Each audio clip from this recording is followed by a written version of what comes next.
has heard over and over about problems in the environment, particularly global warming, changes in our oceans with losing species, with coral bleaching, and the oceans are a principal piece of that.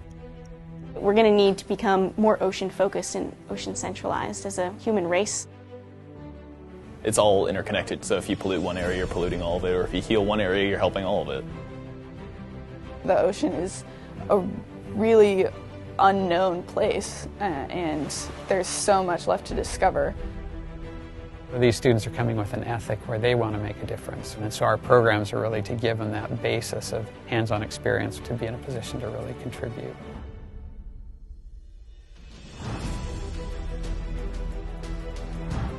One of the things that I really like is just working with my hands, where it's this immediate feedback where I can see the progress that we're making, feeding into those larger changes.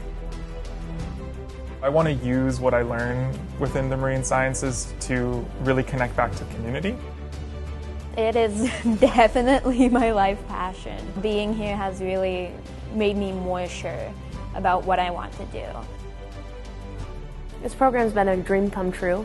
Being hands-on out in the field, getting to see the species I want to protect, being out in the sea with the wind, just feeling at home and comfortable going through the Salish Sea. It's field trips, it's lab work, you're a researcher, you're not just a student, it's amazing. I don't know of any other universities that have something similar for freshmen and sophomores.